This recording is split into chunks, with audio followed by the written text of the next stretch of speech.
All right, so let's go ahead and go into Halloween Havoc. And that occurred on October 27th, 1996. And the pay-per-view buys for this one, way more than In Your House Buried Alive, 250,000, more than double. And the attendance for this is roughly the same as 10,000. Well, as WCW likes to do, we open up with a Cruiserweight title match. It is Dean Malenko versus Rey Mysterio. Mike Tenay tells us that this is the 5th meeting between Rey Mysterio and Dean Malenko, and that they are 2-2 so far. So this is the tiebreaker. And Malenko once again comes out holding an old Rey Mysterio mask. And when the match starts, Malenko goes right after Rey, and he almost immediately goes for the Texas Cloverleaf. But Rey Mysterio reverses it.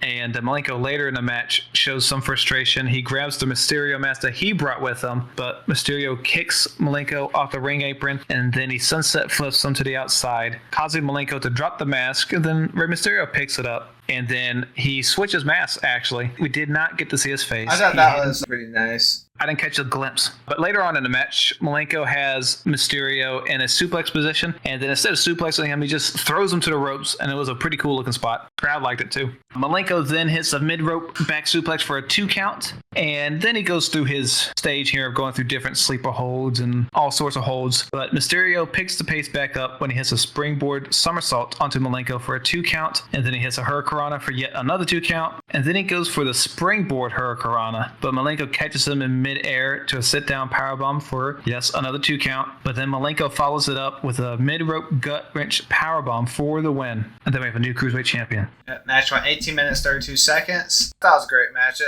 might be their best match. What'd you give it? 4.5. 4.5? I gave it 3.5. Oh, Dave gave it 4 1/4. Don't know why I was so low on it, but this was a great call to open the show. The Cruiserweight matches usually are great calls. And what do you think of the title change? You think it's a good time? Yeah, that's all. I'm fine with it. And a fantastic crowd for this one, too. Oh, yeah, crowd was crazy for this match. But then we have a backstage interview with Jeff Jarrett. Jarrett says he is here to talk to the NWO and the Giants, and he says they have not impressed him. Lee Marshall asks Jeff Jarrett about the Giants' chokeslam, and Jarrett says the Giant will not get the chokeslam on him. Ric Flair walks up to Jarrett saying that he will be out there with Jarrett tonight, and he shows support for his rival Macho Man tonight as well, but he says Macho Man and the WCW will be styling and profiling tonight. And all that did was remind me that we never got to see the finish to the Macho Man Ric Flair feud. Yeah, Jeff Jarrett all throughout this promo, like pretty much after every line, he would do, haha. He's like, you will not chokeslam me. Ha ha ha. And it distracted me. Yeah, it was distracting. It's after like almost every single line. Ain't that great? I don't know why he was doing it. But then we go to our next match, and it is Diamond Dallas Page versus Eddie Guerrero. Match for the Battle Bowl ring. So this has been a multi-pay-per-view feud here. But to start, both men slap each other around, and things are pretty scrappy at the beginning. Oh, and I should also note that Nick Patrick is the referee for this match, and he gets in arguments with both wrestlers throughout the match. A bit later, DDP gets Eddie way high in the air for a flapjack. I mean, that man was flying. Yeah, Eddie Guerrero sold his ass off. Yeah, he did. DDP then hits a beautiful tilt-a-whirl side slam and gets a 2 count, causing DDP to get frustrated and push Nick Patrick. Nick Patrick isn't going to take that line down, so he pushes DDP down to the ground, and Eddie jumps on DDP for a 2 count. But Nick Patrick's not done with DDP yet, and he backs Page into a corner, yelling at him, and then Page extends his hand, trying to strike a truce, and Nick Patrick does shake his hand, and it appears we do indeed have a truce. Hopefully things can be good from here on. Page later hits a spinning powerbomb for a 2 count, and then he hits the Diamond Cutter for the win. But yes, DDP has won the Battle Bowl ring back. I think this is the last time we even talk about the damn ring. Like, who gives a shit? But yeah, good match. Some nice wrestling here. What'd you give it out of 5? A 2.5. I give it a 2.5 as well. What's funny is because Dave Meltzer also gave it 2.5. So. I guess that's just a 2.5 star match. Which isn't bad. No, that's right on average. But next, we get a backstage interview with Macho Man. But this is essentially a Slim Jim ad. It's about some giveaway that they're doing. What I did not like about it was that Macho Man at the end of Nitro said he's going to kill Hulk Hogan. And now we're back to like happy Macho Man, normal Macho Man. I did not like that. Yeah, no, I didn't like it either. Big tone shift.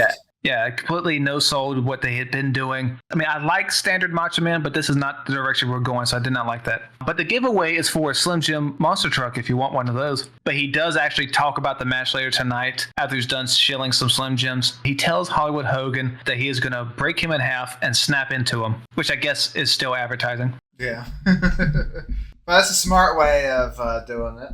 But after this, we go to another backstage interview, this one with Dean Malenko. Malenko says he told everyone a month ago he was going to be more focused and he would not leave without the WCW Cruiserweight title. And he tells the other wrestlers that he is ready for a challenge and it doesn't matter who it is. So we'll see who his next challenger will be. Then we have yet another segment before the next match where DiBiase comes out and he says Jarrett is not too bright because Jarrett wouldn't join the NWO, and he says Jarrett is a fool for picking a fight with the Giant, which that's a fair statement. The Giant is holding the U.S. title. He did not win the title. Remember, the match with Ric Flair for the U.S. title got canceled. So the Giant took it. It has not been vacated yet. The Giant is not the U.S. champion at this moment, but he says he is. The Giant also says he's going to stick Jarrett to the wall, to the floor, and the ceiling, and will end it with a choke slam in the middle of the ring, and there will be no more Jarrett or the Four Horsemen. And then the Giant ends with saying that everyone is going to the glue factory. We've come a long way since the rhyming Giant promos. But this, of course, leads into our next match, which is the Giant versus Jeff Jarrett, who comes out with Ric Flair. The Giant, though, he's a competitor. He comes out alone. No other members of the NWO are there. And the match is essentially the same thing we always see in these matches with the Giant. Yeah, the story of this match is that Jarrett said the Giant cannot chokeslam him. Mm-hmm. And so he's doing everything in his power to make sure that doesn't happen. Ric Flair, again, he's here. At one point, he acts like he's coming into the ring with a chair, but he decides not to get involved into the match and instead asks for a microphone. And this is why the Giant has Jarrett in a backbreaker. Flair starts talking, hyping up Jeff Jarrett on the mic, distracting the Giant. But distraction doesn't seem to work because the Giant then gets Jarrett in a bear hug, but Jarrett gets out of it by biting the Giant's forehead. Desperate times. You gotta do what you gotta do. Jarrett then hits a few drop kicks on the Giant and follows it up with a diving crossbody that took the Giant off his feet. I was kind of surprised. And then Jarrett goes for the figure four, but the Giant pushes Jeff Jarrett outside of the ring with his legs. The Giant follows Jeff Jarrett outside of the ring and goes to splash Jarrett, but Jarrett moves out of their way and the Giant hits the ring post. And then Double J slaps on the figure four outside of the ring, but then the Giant gets out of the figure four by grabbing Jarrett by the throat, and then he goes to chokeslam him on the outside. But Ric Flair low blows the Giant, causing a disqualification. The other Horseman members come out, and the Giant just points to each one of them and then leaves. We just kind of a face-off, and that's it. With Flair being out there, I knew that this match would not have finished. I thought it was a fine match, but again, it's one we've seen before. But I like the other wrestlers better, so I think those matches to me are better. Like the Sting Giant match, I think is a lot better than this one. Yeah, I gave it 1.5. 1.5. I gave it a 2. That's what Meltzer gave it, a 2. There you go. So the NWO technically has won this, even though it's by DQ, and Ted DiBiase lets us know it. He says that is one in the win column for the NWO, and he says the Horsemen knew that the only way Jarrett would leave the ring alive was to do what they did. Yeah, that's probably true. Yeah, that probably is. DiBiase moves on to Chris Jericho, and he tells Jericho that he is in the ring at the wrong time, and Six is the best cruiserweight in the WCW. Six gets on the mic and says Jericho is a good athlete, but he will be crucified for the sins of the WCW, and the cruiserweight title will soon be with the NWO. And my only thought here, it was decent from both guys here, but I was like, Six, the character is instantly cooler than the 1-2-3 Kid ever was. Oh, absolutely. Absolutely. But this leads into our next match, which is Six versus Chris Jericho. We also see Conan, Big Bubba, and Kevin Sullivan sitting in the crowd watching the match. They're not here for this match, I'll just say that. But during this match, Jericho slaps the soul out of Six. Pretty good connection there. Six repays the favor a little later by getting a stomp clean on Jericho's jaw. I think that might have been over seat. Yeah, that was sly as hell. And then later in the match, Jericho hits the lion salt to Six's back, and it's a 1 count. But Nick Patrick is the referee. Counting real slow. He was super slow on the count. But Jericho gets frustrated with Nick Patrick, and he gets in his face. And then he turns his attention back to Six, and he eats a spin kick from Six, who covers him for the win. But then after the match, Jericho goes after Nick Patrick, and then Nick Patrick just kind of bails. And as he's running to the back, he even kind of like hugs on Six and helps him to the back. But I'm sure Nick Patrick would have done the same for Jericho if the positions were switched. I'm sure he's not like in cahoots with Six or anything. But yeah, I enjoyed this match, and I think both men look good in it. Six was better here, and I took him more seriously than I ever did when he was a 1-2-3 Kid. I'd agree. He's doing pretty well. And the ending protected Jericho just fine because Nick Patrick cheated him. Win for everyone. I give it a 3 out of 5. Yeah, a 3 would be, 3 is big. Yeah, that's probably where I put it. Dave gave it 3 1/4. Okay. So now the NWO is 2-0. Next, we have a backstage interview with Lex Luger. Luger tells Arn Anderson that it didn't have to come to this, but Arn wanted to lay the blame for what happened at War Games on Luger, and Luger says he accepted the blame, but that wasn't good enough. Luger says Arn questioned his intestinal fortitude, and tonight he will see a total package like he has never seen before, and he says it's time for somebody in the WCW to make a stand around here, and he is going to beat Arn, rack him, and hurt him. So, of course, our next match is Arn Anderson versus Lex Luger. And I don't know why, but when Luger comes out, I don't know, he looked like he just got zapped by lightning. His hair is really crazy. I don't know why it's quite like that, but he forgot to wet it down for sure. But early on in the match, Arn takes control and he shouts to the crowd. He's like, he ain't so bad. I liked it. Luger then gorilla presses Arn Anderson and clotheslines Arn out of the ring, showing he is indeed a bad man. And then we see Kevin Sullivan yelling for Luger to put Arn Anderson in the torture rack. Luger doesn't listen to him quite yet, and then Arn has a beauty of a spine buster on Luger. As he does. Arn then goes for the DDT, but Luger holds onto the ropes, preventing the DDT. Then he goes to clothesline Arn, but Arn ducks it, and Luger almost hits the ref. Arn then pushes Luger into the ref. He's like, the hell with this, you're hitting the ref. Arn takes the opportunity and grabs a chair to hit Luger with it, but Luger ducks it, and he catapults Arn into the ring post. Luger follows it up with a suplex on the outside, and then he grabs the chair, and he hits Arn in the back 3 times while the ref is still out cold. The ref eventually wakes up as Luger takes Arn back into the ring, and he puts Arn in the torture rack for the win. He says he's going to put a hurting on Arn, so after the match, Luger will not let go of the torture rack, and he holds it well after the bell rings. During this, the announcers are selling shock at seeing Arn Anderson give up. They're saying he never gives up. So they're putting this over as a big moment for Luger. And so Luger does eventually let go as Jeff Jarrett and Ric Flair come out to check on Arn. And Arn stays down for a while and eventually has to be stretchered out. I like that, and obviously that this is to write off Arn Anderson. I think Arn Anderson only has a few more matches left. He is having real bad neck issues right now, I believe, right? Yeah, I think so. For this match, I was surprised that we did not have a single run-in. I thought the NWO would get involved with Luger or something. Not yet, at least. The crowd was very into this match. They're just into Luger. I mean, they like Arn too, but I gave this one 2.5 out of 5. I get it 2. That's what Meltzer gave it to as well, 2.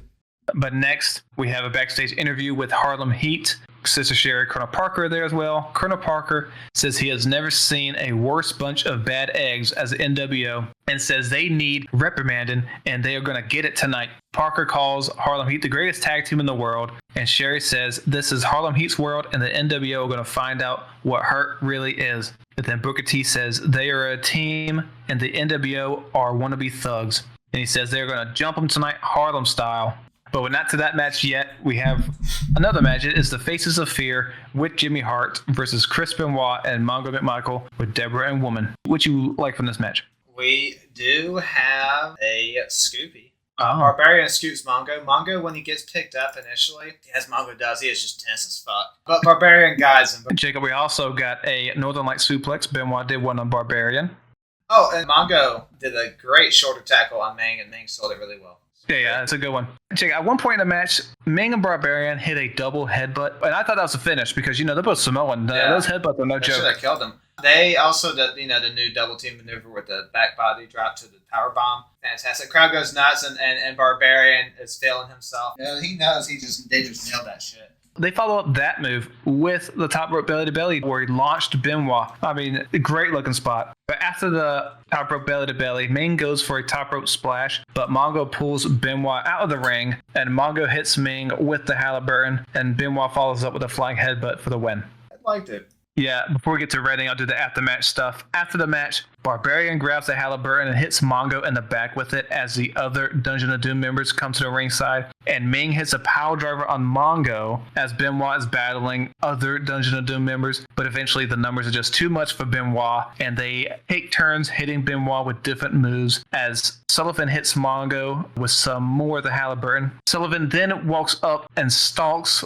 Woman and begins to take his clothes off. I was like, easy there, Sullivan, easy there. And he starts yelling at Woman, telling her to remember he is the man. And this is just them trying to blur the lines of reality here. I really don't care for it. The match was a really fun match. I don't care about this after-match stuff with Benoit and Sullivan. And it's a shame because this continues on for another 8 months or so. But another thing creatively I thought was a little weird is that people in WCW have been talking about how they need to band together to beat the NWO. So why is it like the Horsemen going against the Dungeon right now, like in a feud? That doesn't really make sense. Yeah. It just got beef all over the place, and it needs to be settled. So yeah, but I gave this match 2 3/4. I gave it 2.5. Dave apparently hated it 1.5. He's a hater of power spots. Whatever, Dave. We'll move on. And then the next thing we get is a DiBiase promo. He says it's NWO 2, WCW, nothing. He says next on the list is a match for the tag team titles, which will soon be the NWO tag team titles. He tells Harlem Heat there's nothing they can do to stop them, and the NWO has never failed to deliver. Of course, the next match is the Outsiders versus Harlem Heat with Sister Sherry and Colonel Robert Parker, and this is for the WCW Tag Team Championship. This is a pro NWO crowd, a lot of chants for the NWO. Even before the match, when you know how they give the belt to the ref, the Outsiders grab the titles from the ref and pose with them, and they get a good applause from the crowd. They want to see that. And we also have separate Diesel and Razor chants before the match. We're still not done with that.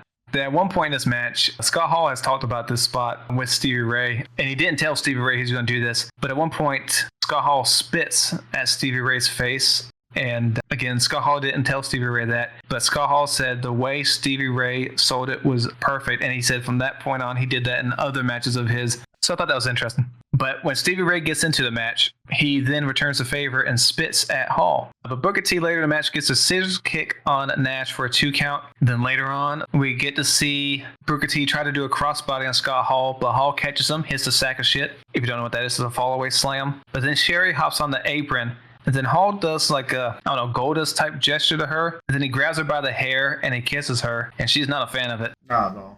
I'm more okay with Hall doing this than Shawn Michaels because Hall is a heel. But yeah, it's still not something that's going to fly today. But shortly after that, Harlem Heat hit their tag team finish on Scott Hall. But the referee's trying to get Stevie Ray out of the ring for a while for some reason. So Nash is able to get into the ring at this time. And he grabs Colonel Parker's cane and he hits Stevie Ray with it. And Hall slowly covers him for the win. It was a fine match. Yep, so of course we got new tag team champions. Good guys win. It's a solid tag match. Again, I didn't love the ending, but it's a Harlem Heat versus Outsiders match. So you're not going to get a clean match. Not going to happen. No. Crowd was super into this one, though. This might be the best match the Outsiders have had as a tag team. So far, yeah. Up to this point. I actually gave it a 3 1/4 out of 5. Give it a 3. Dave gave it 3 1/4. Yep, so pretty good match there. So then after this, we have Hollywood Hogan promo. Hogan comes out with a full head of spiky hair. Bro, that's ridiculous. Yeah, he looks like an absolute fool. This was because his character in the movie, I believe, had spiky hair. So this was his weird way to advertise that. Hogan says he is tired of body slamming Hollywood, so he decided to come back and body slam Savage. And so he makes his way down for the main event. Because him posing with his hair is just absolutely ridiculous. Thankfully, this was the only time that happened, so we only had to see it once. Macho Man's music hits, but he does not come out at first, but eventually he does come out, and he brings out the Slim Jim Monster Truck. But then Macho Man has his own short little promo. He tells Hollywood Hogan to make his goons leave so he can kick his ass. Referee Randy Anderson agrees he wants a clean match, so he tosses the Giant out before the match starts. And before the Giant leaves, we see Hogan whisper something to him. We don't know what. But the match starts similar to how most Hollywood Hogan matches start. He takes some time outside the ring to work the crowd, has a few powders. But for the beginning portion of the match, Hogan keeps the hair on and he keeps his shades on. He doesn't look like he's taking Macho Man very seriously. The shades don't come off until Macho Man hits a double sledge to Hogan. Macho Man picks up the shades and then he continues to wrestle with them. And then he eventually takes off Hogan's wig, exposing his bald head. I laughed when he did that. I was like, oh shit. I was honestly surprised Hogan was okay with doing that spot. Yeah, Hogan's not happy that wig's off. I liked it though. No, I was very happy that abomination was gone. But Macho Man grabs a chair after that, and he hits Hogan in the head with it, and the crowd loves it. Macho Man goes to hit Hogan again with the chair, but Randy Anderson grabs the chair because, again, he wants a clean match. But this allows Hogan to take the chair, and he hits Macho Man in the back a couple times with it. And then Hogan gets in control of the match, and Miss Elizabeth makes her way to the ring, and Hogan sees her coming and yells at her to get into the corner. And Macho Man is almost able to sneak a pin on Hogan by pulling his tights. So we see some of his Hollywood hiney. Thanks, Macho Man. Yeah, we really wanted to see that. Yep, I've already seen Ric Flair's. I don't need to see yours too. Hogan then grabs Elizabeth, which stops Macho Man in his tracks. And then Hogan shoves Elizabeth into Macho Man and then clotheslines him. And then he gets a big boot, and it looks like he's about to wrap this match up, but Miss Elizabeth jumps onto Macho Man to protect him. So Hogan again grabs Elizabeth and brings her to the corner and tells her that she belongs to him. Hogan then grabs a foreign object, but before he can hit Macho Man, Elizabeth grabs it from him. So Hogan decides to forget about the weapon and continue on with the match. He goes to clothesline Macho Man, but Macho Man ducks it, and Hogan hits referee Randy Anderson. So Randy Anderson's done for. So then we have Nick Patrick and Mark Curtis come down to the ring as Macho Man scoop slams Hogan and hits the flying elbow drop. But Nick Patrick seems to have officially taken over the reffing duties for this match, and he's about to count to 3, but he grabs his neck, which stops the count. I mean, the poor guy, he's in so much pain.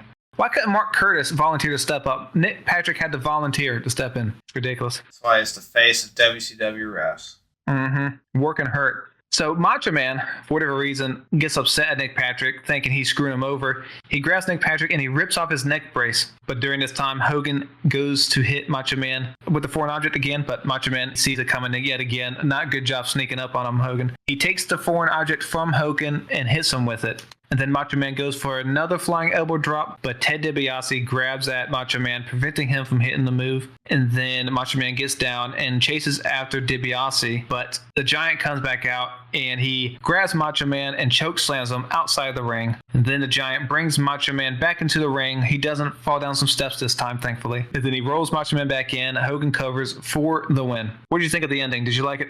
That was kind of overbooked. Yeah, I was hoping that, because I think the build up to this was actually pretty good. I don't think it was a bad match, but I don't think it quite lived up to it. No, it didn't quite live up to the, Savage is going to kill Hogan. Right. So I agree with that. Afterwards, we do have a Hogan promo. The Giant, though, has to dump some ice water on Hogan to wake him up. So then we get his promo. Hogan asks if there is any doubt of who the King of Hollywood is. And he says he is tired of Ted Turner and tells him he has taken over WCW.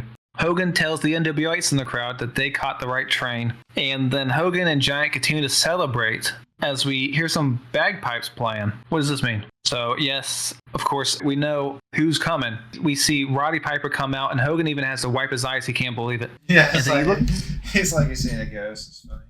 Yeah, Hogan looks to be in fear, which I think is sort of well. He overacts, but I think it works for him. He overacts, but it works for his character. Yep. So Piper gets into the ring to a huge ovation.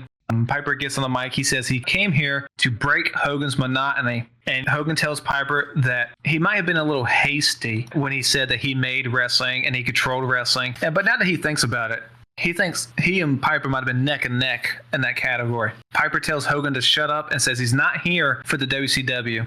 And he tells Hogan he is as big of an icon in wrestling as Hogan is, and just as big a movie star. Every time Hogan tried to talk up to this point, Piper shut him down. I think Hogan was supposed to speak, but Piper had shit to say. He said, let me get some things off my... That's what it seemed like to me.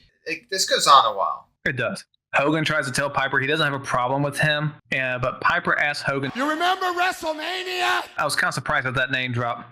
Yeah. Piper tells Hogan what bothers Hogan is that Piper is the man that Hogan has never been able to beat, and Piper says Hogan will admit that Piper is as big of an icon as he is.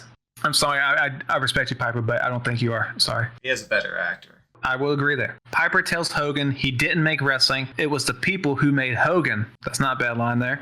But Hogan then offers to shake Piper's hand. They do shake hands. Piper goes to leave, and as he's leaving, Hogan gets the mic again, and this is when Hogan starts getting the big chested again. He tells Piper that he's messing with Hollywood Hogan and the NWO's world, and he says they need to have the war they never settled. And Piper gets to the mic. This probably was ad-libbed. He tells Hogan that he is the reason Hogan lost his hair. Ouch. Hogan tells Piper that his day is coming, and as he and the Giant go to leave, Piper grabs the NWO title, and he tells Hogan he forgot something, and then the two are talking back and forth as the show ends. So we don't even get to see the conclusion of it. Like you said, I think he was running long. Yeah, Piper spoke forever. But yeah, as for the match, like I said, we enjoyed it. The action was okay. The storytelling was pretty good. The screwy finish, it's kind of the par for the course at this time, but it did take away something from the match. Yeah, and then the ending, I give it a 2.5. What did Meltzer give it? I gave it 1. Dang, I think that's a bit rough. Like I said, it didn't live up to the billing. And then, how do you feel about the Piper stuff? Piper was good. He was long-winded. I mean, the ending per se it didn't really have the conclusion because they went long. But this advertises Piper and Hogan, which the crowds are going to like at this time because Piper can still wrestle. So great crowd tonight, good card overall. I gave it an 8 out of 10. Yeah, it's definitely watchable. I like this Halloween Havoc. All right, so that is that.